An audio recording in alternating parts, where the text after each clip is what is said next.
Kamusta po bawat isa? Nandito na ho kami ulit, ang Payong Kapatid. At mga kapatid, kung may mga bagay kayong gustong hingan ng payo, pwede naman ho kayong tumawag, mag-comment, at magbigay ng katanungan.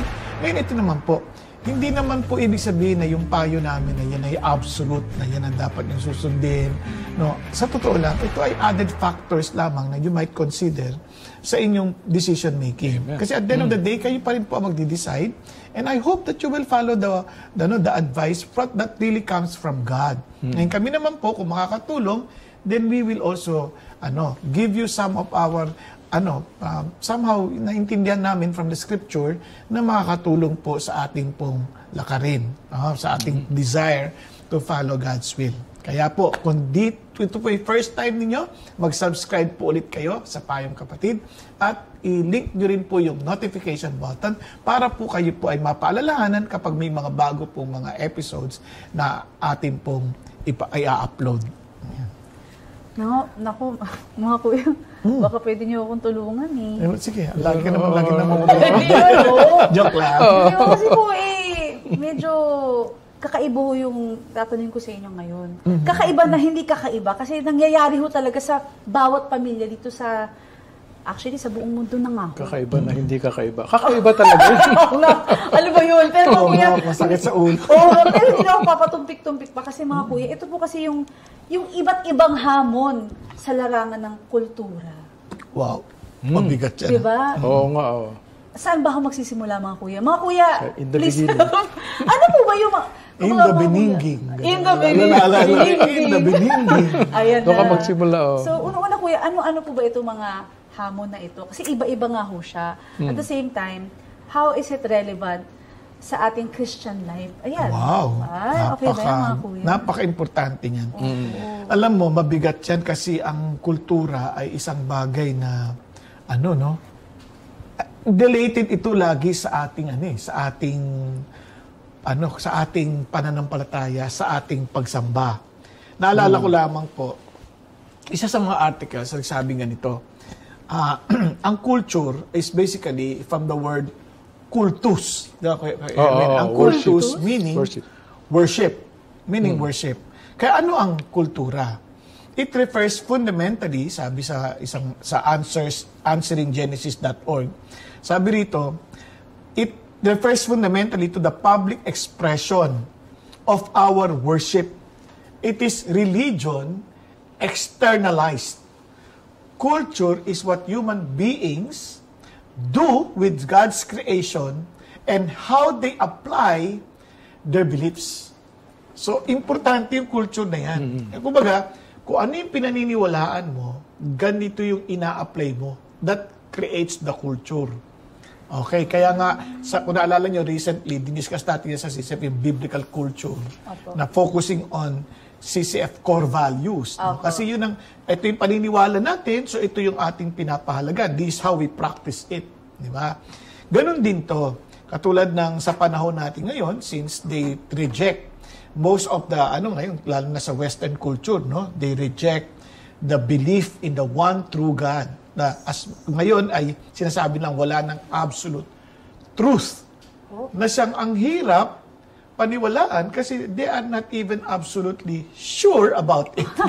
How can they say? Kasi that's also a truth in itself by saying na there is no absolute truth. No? Nagsasabi ka, nagde-declare ka na ng truth na there is no absolute truth. Di alabo na. Di ba? Hindi totoo yan kasi relative yan. So, that's something na hindi pwedeng hindi siya logical at hindi siya pwedeng ipamuhay na walang absolute truth. Kasi yun ang tinatawag nating self-defeating arguments. Yes. So, contradictory siya, self-contradictory, eventually. Kasi pag sabi mo, walang absolute truth. How can you be sure? Ang tanong mo dyan is that an absolute truth? Yes. Doon pa lang, masisira na yung kanyang... Self-contradictory. Grabe ho. Hindi kasi mga kuya, patungkol nga po sa absolute truth po. Kasi po nung syempre habang lumalaki, lalo sa mga lola, mga lolo, yung mga padugo kayo dyan, yung mga manok, di ba? Tapos, para mawala yung mga kung ano-ano dyan. Kumbaga, syempre, pag bata po kayo, iniisip nyo, siguro yun yung absolute truth. Kasi yung nasabi ng mga nakakatanda sa akin. So, lumalaki dahil wala naman nagko-correct, baka yun nga ang katotohanan. Kailangan sa lahat ng mga bagay, padugo. Mga kuya, I mean, how would I, growing up, paano po yung kuya? Parang, kasi nalaman ko rin, yung mga Gen A, Gen Z, may sarili silang lengguwahe. Alam niyo po ba yun, mga kuya? Kumbaga, growing up, how do we ensure na we're in the right direction, mga kuya? Kasi ang dami yung mga forces na from here.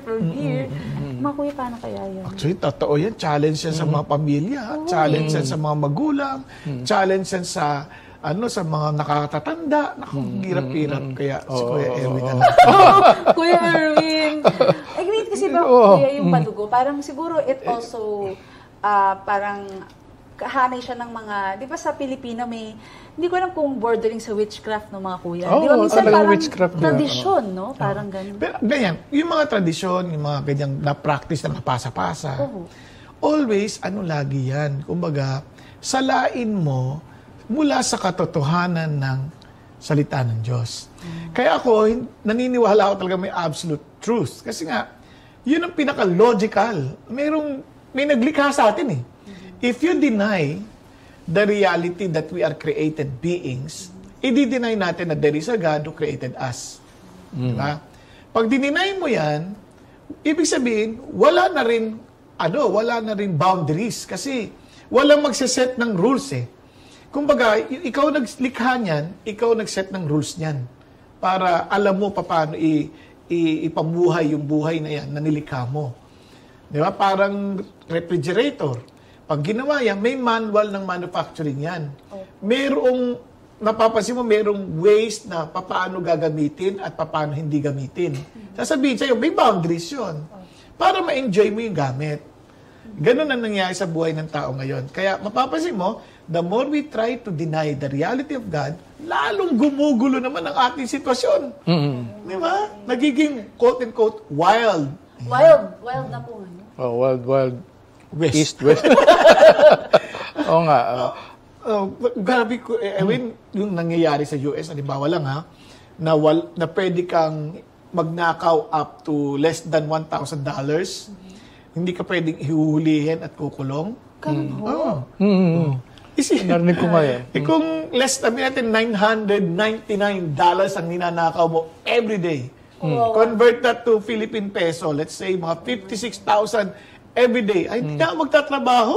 Oo nga eh. Kukuha lang ako, legal naman pala yung magnakaw eh. Oo nga. Alam mo, narinig ko yung mga ganyang,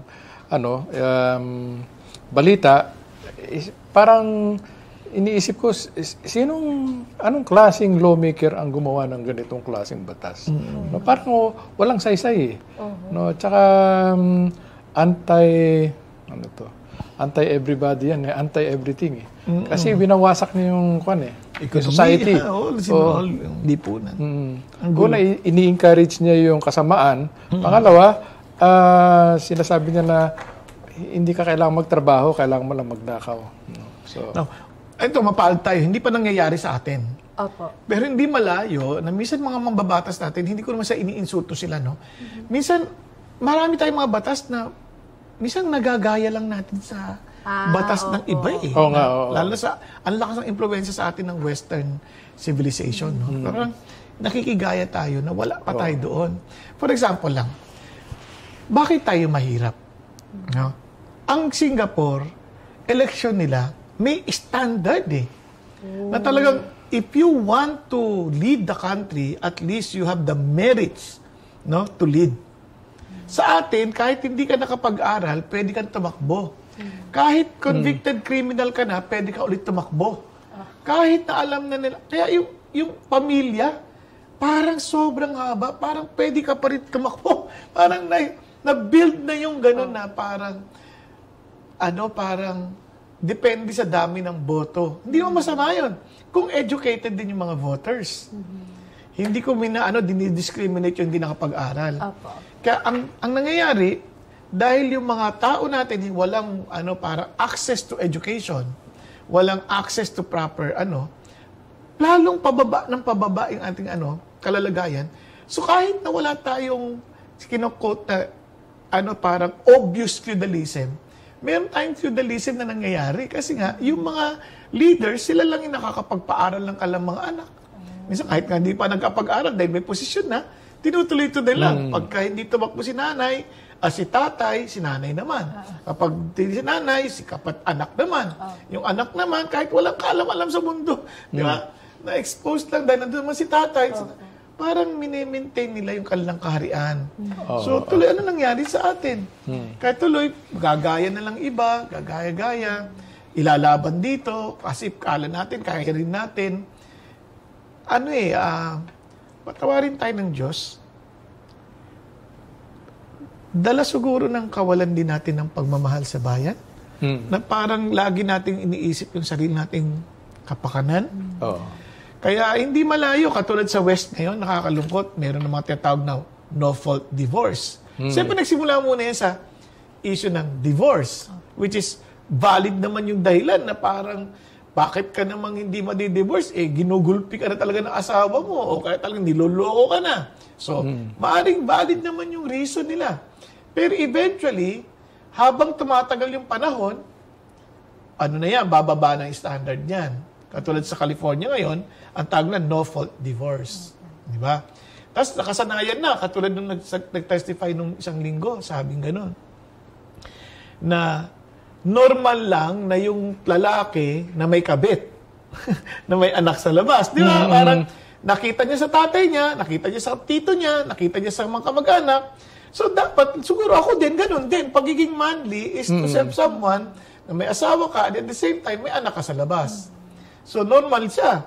So doon pa lang makita mo, napapasa-pasa na kultura na kawawa. Kaya nga, Kuya Erwin, ang lungkot-lungkot nung sinulat ni Sergat Dula yung We Are a Country of Illegitimate Children. Sabi niya, more than 50% ng pinanganak taon-taon. Ngayon mula nung is more than 50% illegitimate children. Talagang kawawa. Karamihan pa doon, raised by single parent. Mahirap din po yun. Di walang model ng tatay yun. Kasi naman, single mother. Walang model ng tatay yun. Ako, ang gulo-gulo. Mga lalaki ang anak. Walang model ng tatay. Kasi majority daw ng anak, lalaki, na mga illegitimate children. Tapos walang model ng tatay. Anong kakalabasan yan? Wala, mamumulestya yan, masisira, madidisorient yan. Ano ba ako? Lalaki ba ako? Babae? Madidisorient kasi kung ano-anong gagawin sa kanila ng tao. Di ba? Mabibiktima yan. Kawawa. Normally po kasi mga kuya, pag kunwari, yung bata, hindi, kunwari, walang guidance na, kunwari, lalaki, walang guidance ng mga tatay.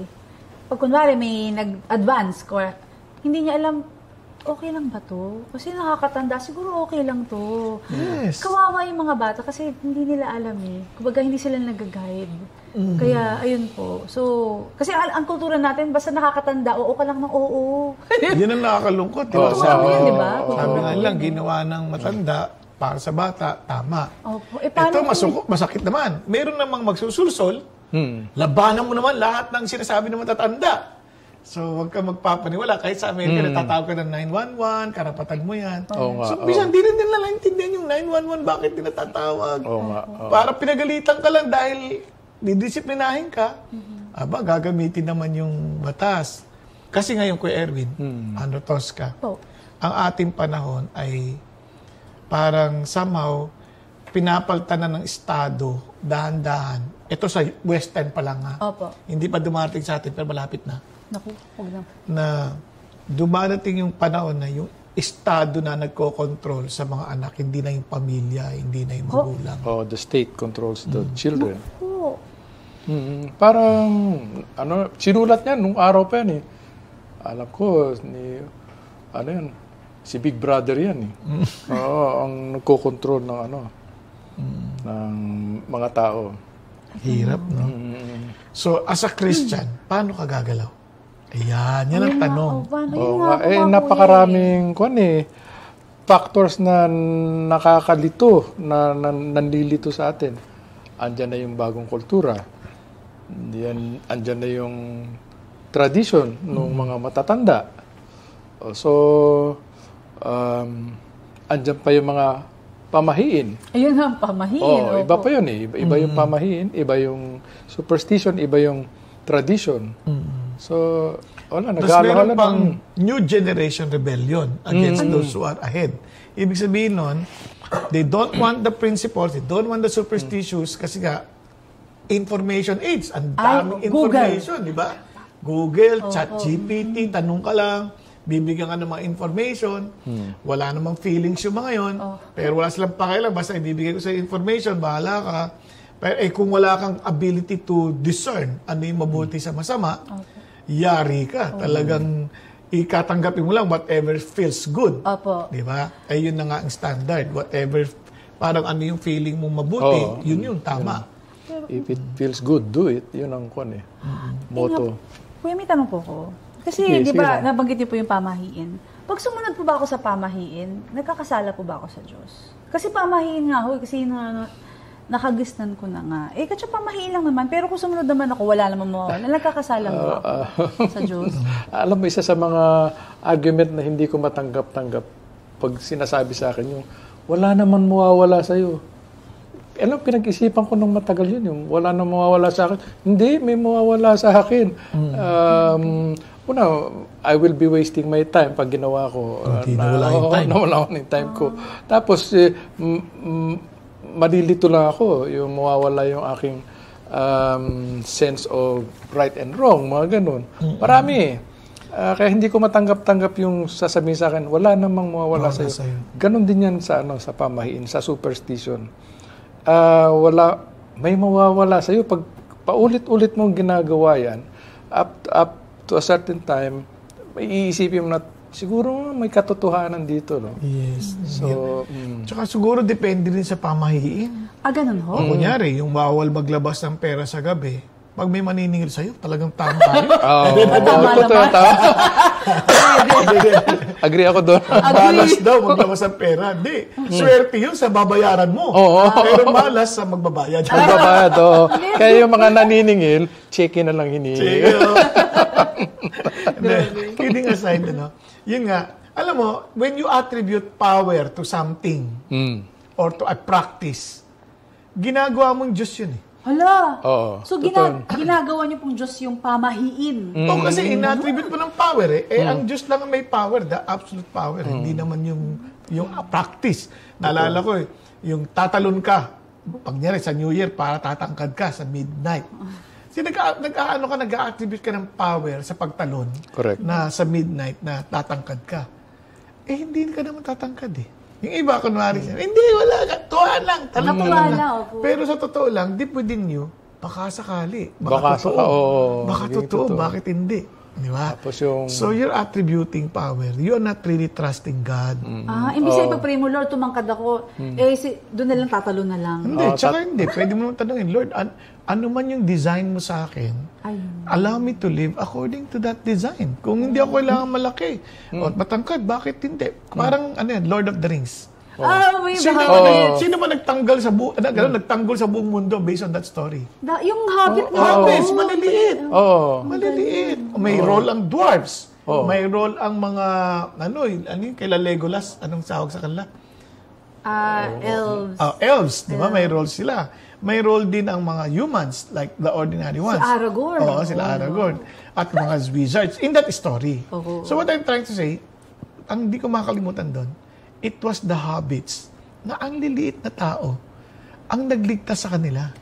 Ang galing That's naman. hindi pa yung pinaka-head, yung pinaka-bida. Si Sam Gamwise pa. Oo nga. He was assistant lang. Kung hindi kay Sam, wala si Frodo. Oo nga, kasi si Sam po yung nag-carry sa kanya eh. Parang hindi-give up na nga si Frodo. Di ba, nakipagtalo pa nga dahil natukso na rin si Frodo eh. Oo nga, andun pa sino po ba yung si My Precious? Sino po ba yun? Si Gollum. Si Gollum. Pasensya na kayo, bakit pinasok ko yung kwento ng Kasi Lord of the Rings. Pictures life. Oo nga, It pictures life na, ang Lord ang ginagamit niya, the humble eh. Actually, mga kuya, yun po yung pag lumalaki, parang yung mga magiging successful, dapat yung binibigyan ng mga papel, yung mga sikat, yung mga nasa posisyon. Kuya, pwede po ba yun na kahit na wala ka sa posisyon, hindi ka sikat, pwede magamit ka ni God? Oo naman, di ba? Oo. No? Oo. Kasi sa pelikula, yun naman din ang sinasabi natin, pag gwapo, bida. Di ba ho? Pag pangit, kontrabida. Oo nga. Diba? Oo. Kaya ako pumasok dyan eh. Sigurado kontrabida ako. Grabe naman ho. Napaka-humble. Ang hirap naman talaga eh. Parang yun din ang pinipicture natin eh. Kita ninyo, sino ba ang mga leading man? Laging gwapo. Yung mga nakakatakot, mga yun ang kontrabida. Hindi naman sa galing ng acting madalas eh. Kundi kung sino yung parang nagpo-portray na ito ang panalo sa buhay. Kaya naalala mo, there was even an advertisement, di ba? Secretary, pero nagladlad ng buhok, ganun. Wow. Naging CEO ng dating. Siya na yung parang bida. Parang nakabatay sa buhok mo yan. Hindi sa laman ng utak. Walang ganun. So parang ganun yung pinapakita. But again, hindi naman masama maging presentable. But what I'm trying to say is this.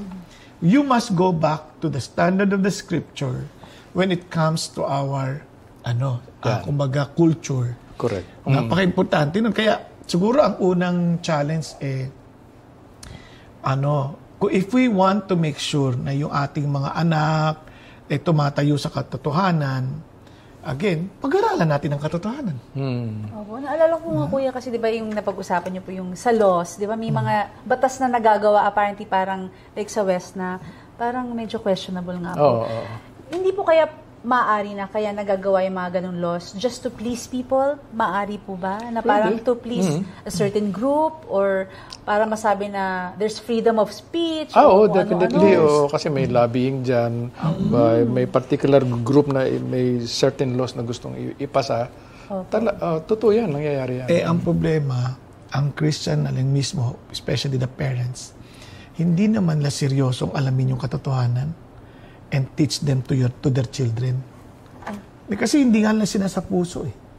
Kaya sa puso mo, ipasa mo sa iyong anak. Yun ang sabi ng Diyos. Tingnan mo, Deuteronomy chapter 6. Basahin New mo. Testament po. Deuteronomy. Deuteronomy chapter 6. Verse po?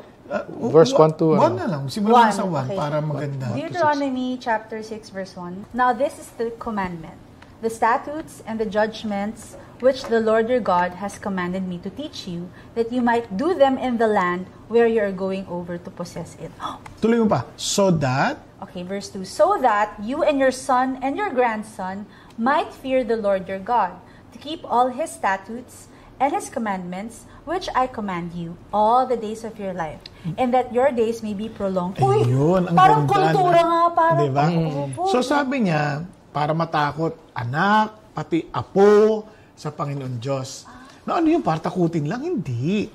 That we may have, that our lives will be prolonged. Now, yung idea ng prolonged, hindi lang yan yung haba ng panahon. It's more of a quality of life. Yes. Kumbaga, gusto mo bang mahaba buhay mo, let's say for the next 100 years, bedridden ka. Hindi naman yan. You want a long life kasi you're enjoying the life and you are productive, you are blessing to many. Kaya it's a quality of life. So, para makakuha po ka ng quality of life, yung sinasabi niyo po, so ang condition po is I have to fear the Lord. Yes, you follow the command of the Lord, teach them to your children and grandchildren that they may fear the Lord. So, yun po ba ang secret ng happy life? Yes, of course. Wow, nasa Bible. May secret pa happy life. Ano po? Happy wife. Ayun! Yes, don't forget. Happy wife. Pagka minahal mo yung asawa mo the way Jesus Christ loved the church, happy wife. Happy wife. Ito importante ito. Sabi niya, you should listen and be careful to do it. It may be well with you. Ito pa, hindi lang maganda para sa iyo, hindi lang magandang buhay. Ano pa sabi? That you will multiply greatly, productive, fertile. Tapos, in the land flowing with milk and honey. Ang sarap naman. Kaya pag, di ba, Erwin, nakita natin yan, tuyong-tuyo yung mga kapaligiran, di ba? Pag coming from Egypt, parang barren. pagpasok mo ng Israel, ganda ng Kulay lupa ng green. Israel. Kulay green. Mga kuya ngayon, naiintindihan ko na. Kasi kuya, alam ko po, kaya may pamahiin kasi we want to have a good result, di ba? Pag sinunod mo to, ito yung magandang mangyayari. Pero dun sa mga binasa niyo po mga kuya, ito po pala yung secret ng, kumbaga hindi na natin kailangan ng pamahiin pala. Yes, susunod ka Ito sa pala. utos ni Lord. O, di ba? Opo. O, ito pa. Ano yung utos ni Lord? The Lord is our God, the Lord is one. Now, itong idea ng the Lord is one. Kasi sa kanila, ang paniniwala nila, mayroong Diyos ng dagat, may Diyos ng bundok, Di ba may ganun po Diyos sa Pilipinas? Oo, may di ba? Diyos dito. Sa totoo lang, iniba lang natin pero merong ganon. Merong mga pang sa hayop, merong pang pang exam, di ba, na mag-aali ka itlog, ganon. ganyan Diba? So parang may inattribute tayong Diyos sa bawat area ng buhay. Diyos-Diyusan po ba? Parang sinasabi sabi ni Lord, isa lang ang Diyos, ako lang yon. Amen. Langit, lupa, lahat, kahit saan area, ako lang yung Diyos na yon. Amen. Walang kaparehas. Kaya mamahalin mo ang Diyos na ito. Sabi niya, you shall love the Lord your God. Yung word na Lord dito is Yahweh, your Elohim. Diba? With all your heart, with all your soul, with all of your might. Meaning, kinikilala mo talaga that there is God who gave you, who created you, who gave you your heart, your soul, and with your might or strength. So, pinaamin mo na everything that you have comes from God. So it is but logical to give them back to God as a whole for His purposes. Amen. Diba? Yun yung idea. These words, which I'm commanding you today, tingnan nyo ang una, shall be on your heart. Ang tamad ng maraming tao. Po. Hindi nga natin minimeditate to araw-araw eh. Hindi nga natin binabasa yung Word of God araw-araw eh. Literal Hindi po, natin araw-araw. pinag-iisipan. Dapat araw-araw. Sabi nga ng Lord, meditate on it day and night eh. That you will be careful to do everything written on it. Hindi nga natin inaaral, hindi nga natin binabasa. Tapos aasa tayo na i-bless tayo ng Diyos, hindi natin masusunod kasi nga hindi natin inaaral, binabasa. Kasi ayon sa pag-aaral, yung narinig mo ngayon, in 72 hours, 10% na lang ang maalala mo. Ay, ganun ho. Yung inaral mo, yung binasa mo, 72 hours, 10% na lang. So, kaya yung mga piloto, nire-review nila ulit. Review sila ng review. Ganon din tayo, review din tayo ng review. Kasi sinasa puso natin eh. Tapos sino yung karugtong niya? Teach them diligently. Yung diligently, lahat ng paraan. Ituro mo sa lahat ng paraan. Sa mga anak mo. Pag-usapan niyo to habang nakaupo sa bahay. Pag-usapan niyo to habang naglalakad. Pag-usapan niyo habang nakahiga. Pag-usapan niyo to habang pagbangon ninyo. Grabe, no?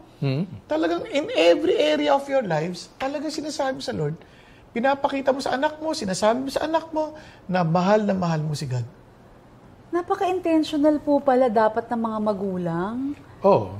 Kumbaga, pag hindi mo nakikita ng mga anak ninyo sa yung pagmamahal nyo kay Lord, paano pa po sila? Yes. Ito ba mabigat? Ilagay mo daw tong sign na to sa iyong kamay.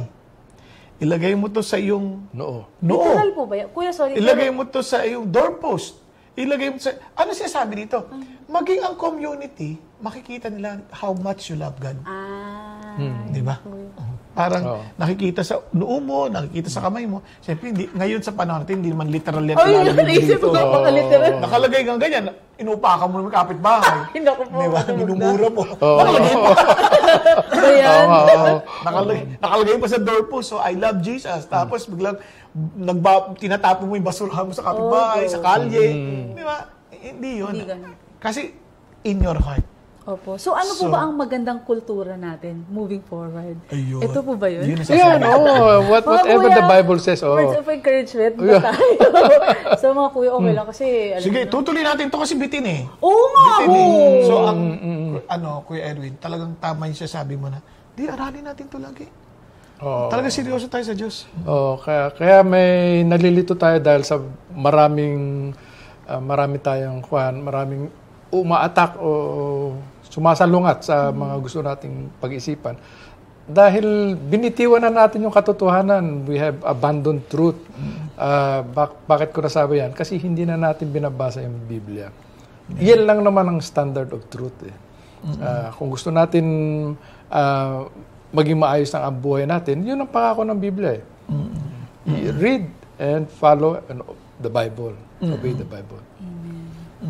Good. O sige, panghuli mo na Kuya Erwin na ano. Panghuli? sasabihin. Huwag naman. Bago tayo mag dito sa tagpo na to. Ayun, sa tagbulang na ito.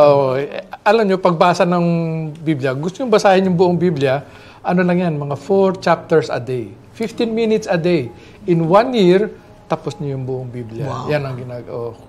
Kasi sasabihin na iba, naku, ang hirap naman basahin ng Biblia. Napakahaba, ang dami-dami. Tapos marami pa ako hindi naintindihan. Huwag nyo alalahanin yung mga hindi nyo naintindihan. Alam nyo kung bakit? Ganyan din ako nung simula eh. Sabi ko, ano ba to? Hindi ko naintindihan. Puro pangalan. Pero ang naisip ko, alam mo, kung hindi ko naintindihan, pag hindi ko nasunod, hindi naman siguro ako pagiging accountable doon. Hindi ko naintindihan eh. Mas mag-alala ka sa mga naintindihan mo tulad ng mga love your enemies. Naintindihan mo yun. Nagagawa mo ba? O kaya forgive.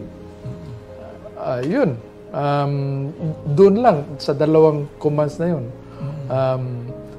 Mahirap, imposible na natin gawin yun. Pero magagawa natin yun sa kapangyarihan ng Espiritu. So yun lang sa akin, read the Bible. Ano ba yun? May kanta yun. Read your Bible. Pray every day. Pray every day. And you'll grow. Oh, yan. Wow, yay! Thank you po. Okay.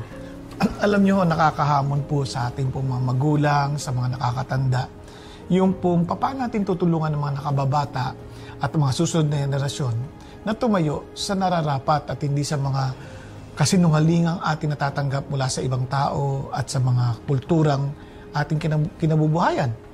Ito po, balik ko tayo sa sinasabi ng Diyos. Una, seryosohin natin sa ating buong puso to really meditate on Him. Itong ganda. When you read the Scripture, remember the Word is Jesus Christ Himself. When you read the Bible, you look at it to know Jesus. Okay? You read it to know Jesus at alamin mo bakit niya gusto ito, ayaw niya ito. Diba? Importante yun eh. Kasi makita natin yung pinaka-nature ng Diyos sa mga bagay na yon. At pagkatapos, yaman din lamang ang may akda, katabi naman natin habang nagbabasa tayo, di tanong natin sa Kanya, mag-pray tayo. Hingin natin, Lord, turuan mo ako. Tulungan niyo ako dito. Ngayon, kung hindi pa pa ron, Lord, turuan mo paano ko ito i-apply. Di ba? Naalala ko si Ann Preston, siya po ay hindi nakapag-aral. Pero sa kagustuhan niyang malaman ang salita ng Panginoon Diyos, luhaw-luhod na nagpe-pray. Lord, ano to? Ano to? Ano to? And she was able to read the Bible. And would you believe, tinest siya ho sa panahon na yon. Ito po yung nangyari sa Britanya. Tinest ho siya kung talagang hindi siya marunong magbasa. Binigyan siya ng dyaryo at hindi niya mabasa. Except doon sa isang word na very familiar. Sabi, para siyang Lord. Pero hindi siya yung Lord ng Bible ko. Bakit? Walang stir sa puso ko eh. Hindi nag-stir sa puso ko. Ang tinignan nila, Lord Byron. Yung pala, kaya pala, hindi yun yung tinutukoy na si Lord God or Lord Jesus or Lord. Walang ganon. Kaya, dun mo alam na talagang si Lord, talagang kaya niya naman tayong turuan na hindi natin excuse na hindi tayo maragbasa. Ang tanong, are we really hungry for God? That we want to know Him through His words. We want to grow in our relationship with Him through His words. Huwag mong babasahin to para makipag-away, makipagdebate. Basahin mo to para kilalanin si God. At malalo tayong lumago sa ating ugnayan sa Diyos. At itong napakagandang pangako ng Lord.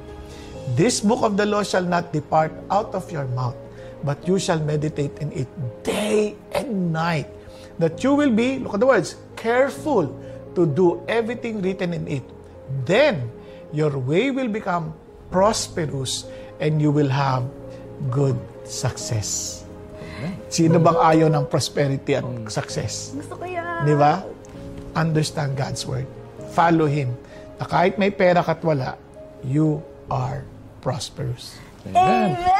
Yan ang mga gusto ko po, mga kuya. Kaya mga kuya, sa sobrang happy ko talagang, pwede pa lang yung kultura natin, talagang dito talaga maihamon. At siguradong successful. So mga kuya, abangan niyo yung susunod. Kasi, paano ka, kunyari, may kontra, paano mo itatayuan yung salita ng Diyos? Yung kontrabulate. Di ba? May kontra eh, di ba?